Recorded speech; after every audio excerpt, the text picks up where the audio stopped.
Exit poll के आंकड़े निकलकर सामने आए हैं और किसी एक चैनल की ओर से नहीं, तमाम चैनलों की ओर से एक जैसे ही आंकड़े दिए जा रहे हैं। 2019-2014 के उसी तरह के आंकड़े थे। प्रियंका जी, हम लोगों ने ही पंजाब में जब आपको 92 सीटें एग्जिट पोल में दी थी, तब तो आप बड़ी खुश नजर आ रही थी।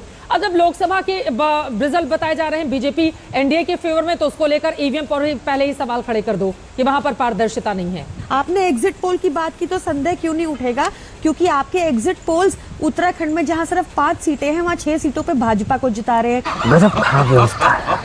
आपके एग्जिट पोल्स पे कैसे विश्वास पैदा होगा? मैं बता देती हूँ, आपके पोल्स जहाँ पे देखिए, मैं आपको बताऊं, यहाँ पर आपको एक चीज मैं क्लियर कर दूं, जब हम टाइप कर रहे होते हैं कोई चीजें, जल्दी जल्दी आंकड़ा आता है और उसको दिखाया जाता है। कुछ ऐसे फ्रेम है जिसको लेकर ये भ्रम फैलाने की कोशिश की जा रही है। तो यहाँ मैं दर्शकों को बता दूं कि जो लोग टाइप करने के लिए बैठे होते हैं, कई बार वहां पर एरर हो जाता है, उसको तुरंत दुरुस्त किया जाता है, लेकिन तब तक स्क्रीनशॉट लेकर फिर आप लोग फैलाने लगेंगे। आपने उत्तराखंड की बात की, हम बता रहे हैं उत्तराखंड में 5 की 5 सीटें बीजेपी के पास जा रही हैं, पिछले 2 बार से बीजेपी के पास में थी। मैं भ्रम नहीं फैलाते हैं, तथ्यों पर बात करते हैं प्रियंका कक्कड़ जी। अब कोई एरर कर दे, गलती से हो जाए, उसको हम बता दें कि नहीं आज तक की 5 से 6 सीटें बता रहा है, ये तो ठीक नहीं है ना प्रियंका जी, ये तो ठीक नहीं है। चित्रा जी, आप किसी और से ले लीजिए बयान, क्योंकि मैं 2 बार बोलने की कोशिश की, आपने मुझसे ज्यादा बोला, मुझे बोलने तो दे नहीं रहे आप किसी और से बात कर लीजिए। गजब बेइज्जती है। बोलिए। नहीं बोलूंगी, बोलिए।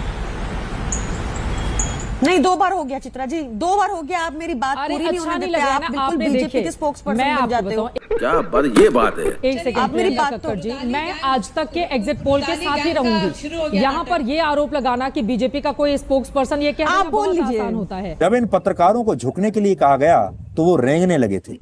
सुनिए, हाँ बोलिए। सुनिए, आपने फिर गलत कहा। मैंने ये नहीं कहा कि मैंने आज तक का कोई अपमान नहीं किया, आपने झूठ बोला। ये मुझे अपने घर जाना है। दूसरा, आपने एक एग्जाम्पल दे दिया कि टाइपो एरर हो गया, अपनी बारी आप टाइपो एरर करके भाग रहे हो। हम कैसे भ्रम फैला रहे हैं? भ्रम आप लोग फैला रहे हैं जब आप सत्ता पक्ष से सवाल पूछने की हिम्मत नहीं करते और उनकी बात को सत्य मान लेते हैं। मजा आया।